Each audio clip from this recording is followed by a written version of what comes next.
if you saw Ryan right now, and he said you would pee your pants and you would lay an egg because you're a quote. I tell him I'll piss on him. I just piss on his face. That's funny. I don't know.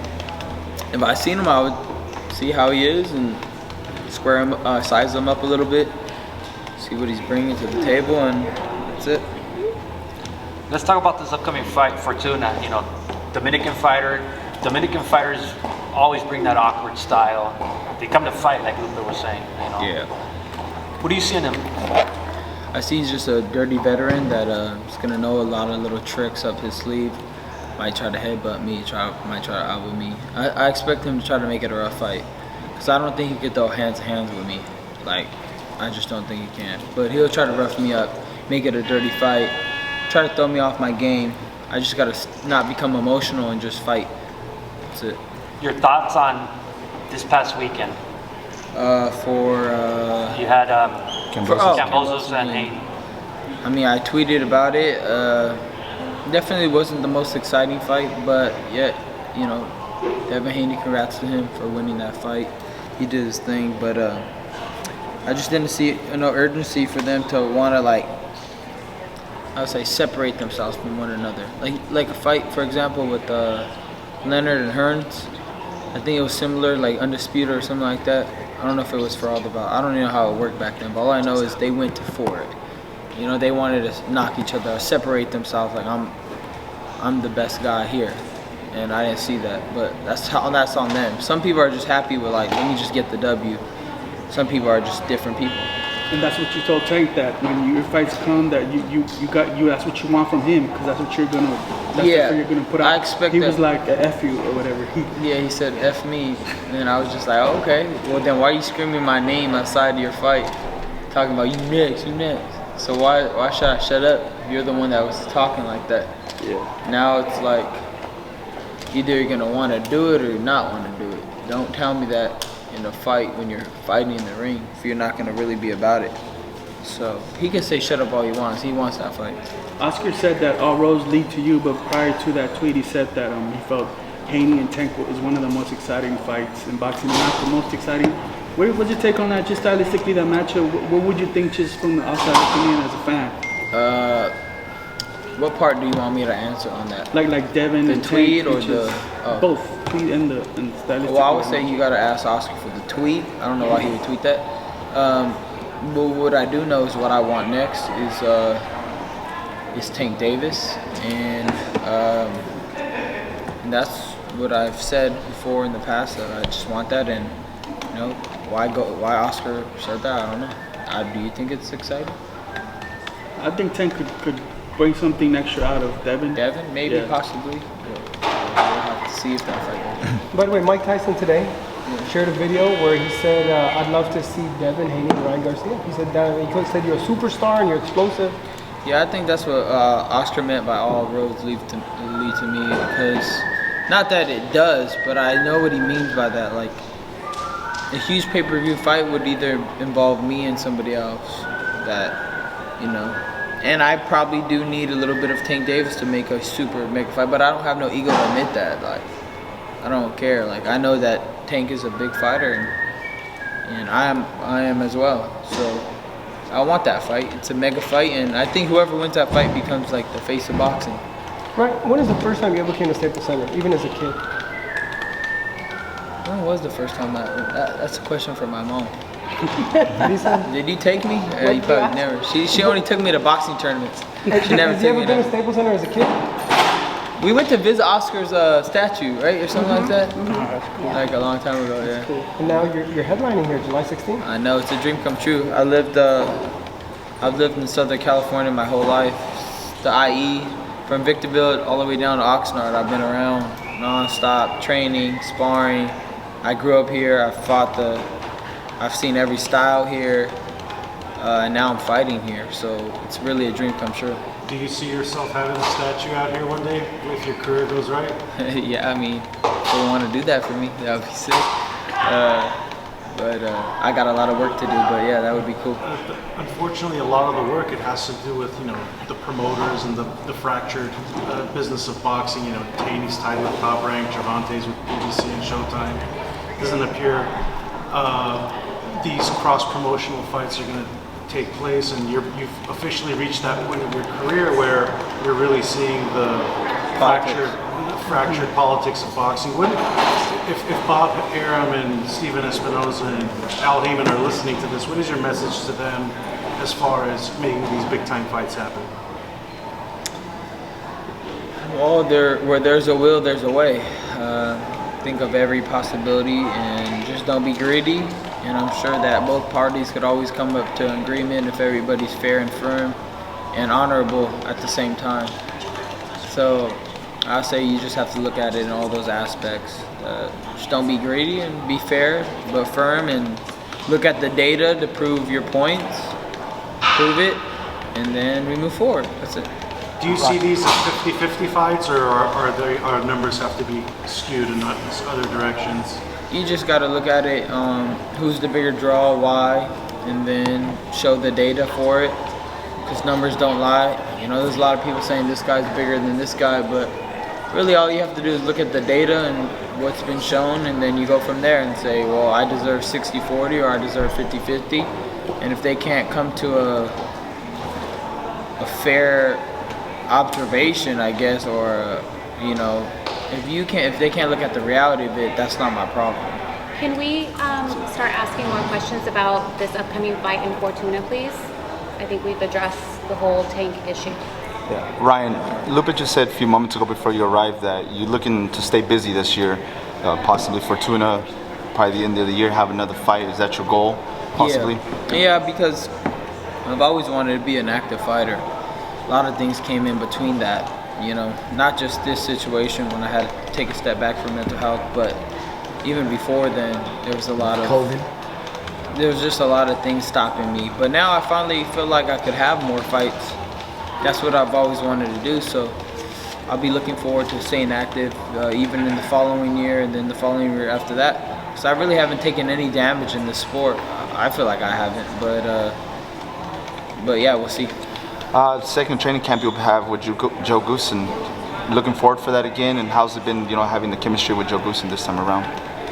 Same thing, me and Joe just really get along. Whether he was my trainer or not, we just really get along. So hopefully that the improvements show. And throughout, just if you train and you're paying attention, you're attentive to how you box, you should get better. No matter what environment you're in. You expecting to sell this place out? I would hope so. I'm going to do everything in my power to do it, with my platform, with, other ways of doing it. And no matter what, I'm building from it. So, really what matters is that I knock this dude out or do something spectacular in the ring, which is a knockout, and then build myself even further from there. I'm still 23.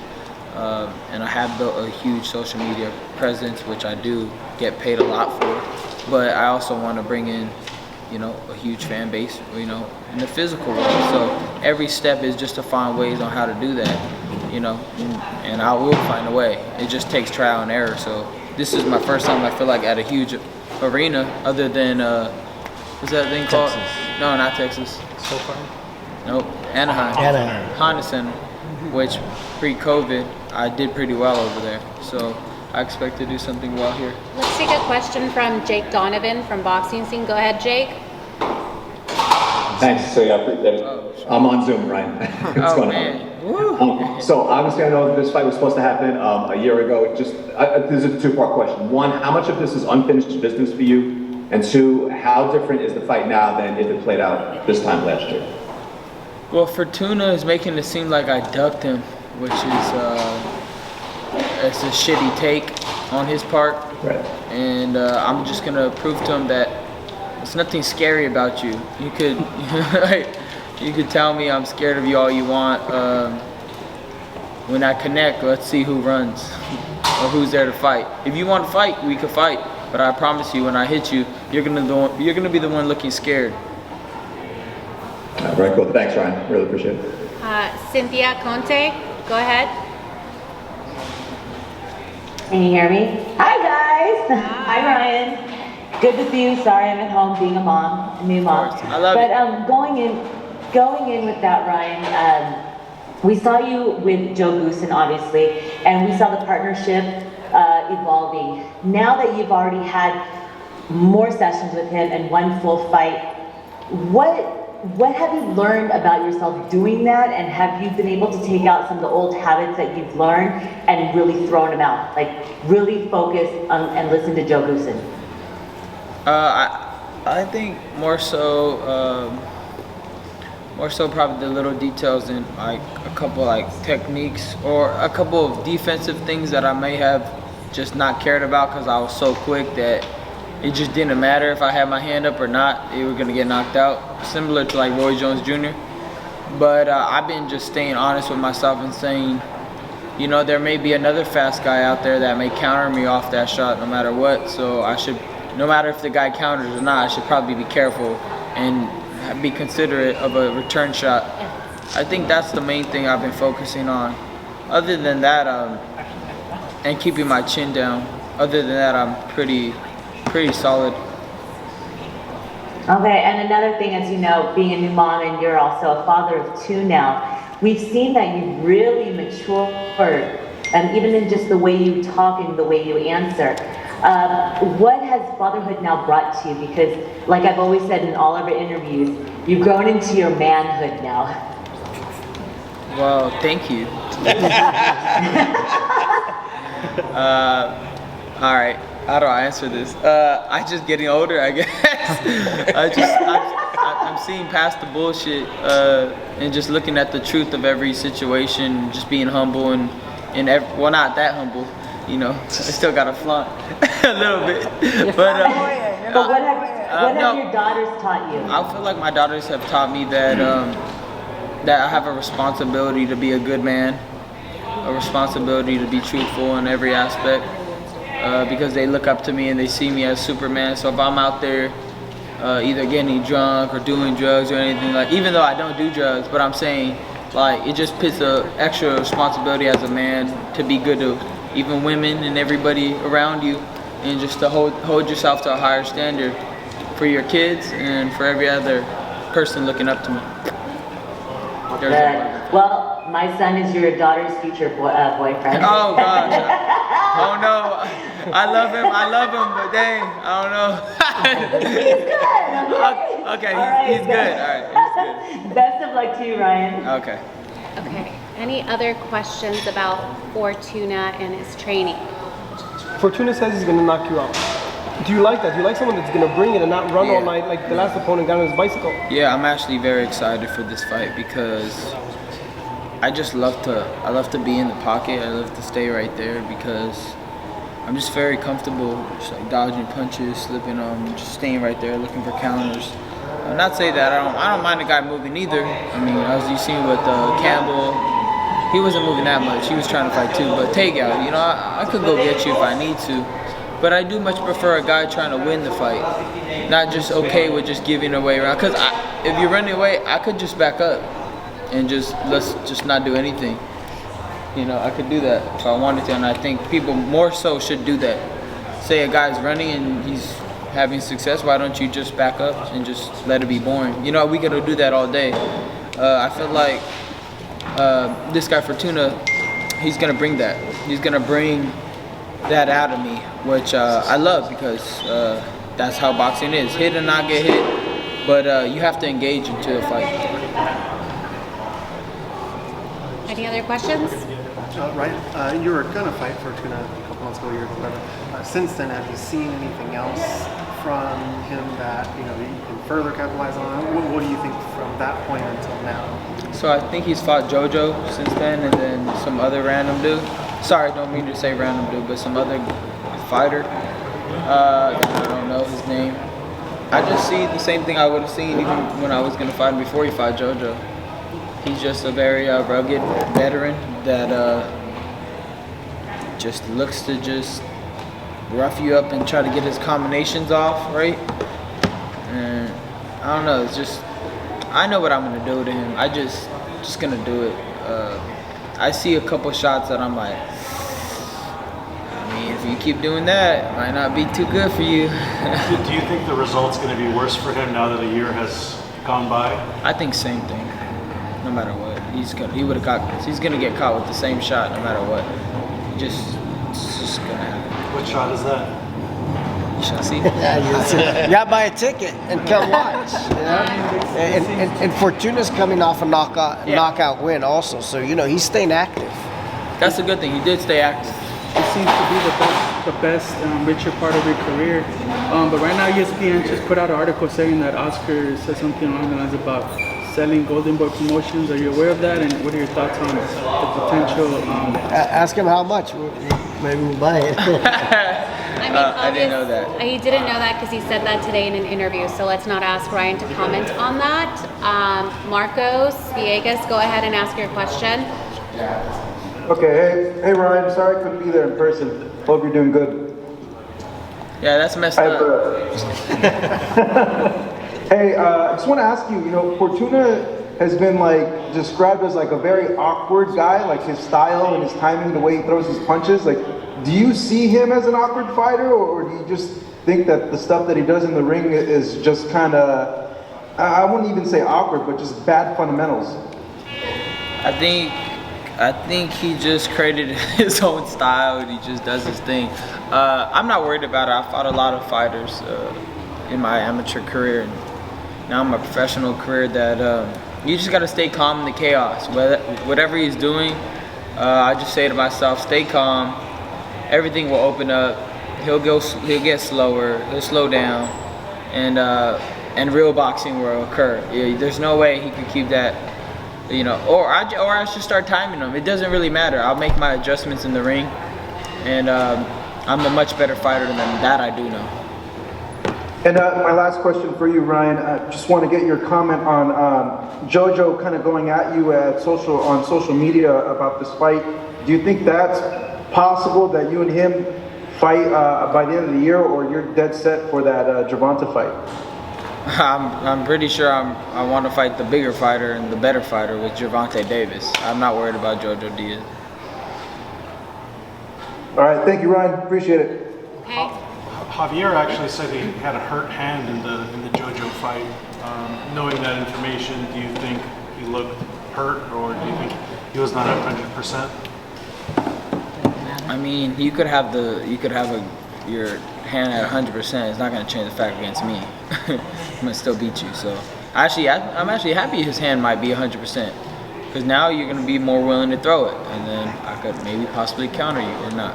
We'll see. So it's actually good. Now he doesn't have no excuse going into this fight. But it didn't look like his hand was hurt in that fight. It just looked like he was tired. That's what I would say. And speaking of hands, yours is you're not even thinking about it? No, you see me. Oh no, who's seen me spar? Me. Oh, yeah. How much am I throwing it? You look like you're hitting fierce reflex bag. The beautiful thing about the last fight with Tegao, Ryan's hand the right hand was good. You guys seen him throw that shot. And it's only getting better with each fight. Yeah, it still wasn't fully recovered at that time. I was still doing physical therapy every day. But I still threw it, and I still was landing it, so I didn't mind. And now it's much better even from there. So my hand's getting better too, Tuna. Okay. Last question. What's your message to Javier Fortuna? Stay off them drugs, man. I'm just kidding. He's crazy. You should see the stuff he writes me. Personally, he's crazy. He's in the DMs? Yeah, he's in my DMs just going off on me. You answer? No, I don't answer him. Or is he just messaging? Yeah, I was just like, what are your Spanish and English. It's like he goes English and Spanish same time. I'm like, he just calls me a coward and this and that. I'm like, I'm fighting you. How am I a coward? I'm here. Let's go. Probably from the. Is that pretty common? Did Devin was saying, Kambosos was saying Devin was in his DM, do fighters just DM each other all day? Honestly, I've never experienced that ever in my life. I was just like, why is he DMing me? It's not, I was like, should I respond? I was just like, how illogical is that though? He said you're a coward, and it's like, wait a minute, I'm Ryan Garcia. I could have fought you or 20 other guys. I picked you, so how is that a coward? I picked you. I want to fight you. Yeah, it doesn't make much sense, but again, let's go. Thank you guys. Thank you, everyone. You want to say thank you to everyone on the call? Thank you. David, no questions, man? You never ask no questions. Ask one at least. Ask one question before we leave, and we're not leaving. Sell it, man. What about the sell it? What's that? Only on the show? Thank you guys, everyone on the call. Really appreciate it. Joe, how late do you have to be fashionably late? Oh, damn! Wow. Damn! Right here, I'm gonna go get him right now.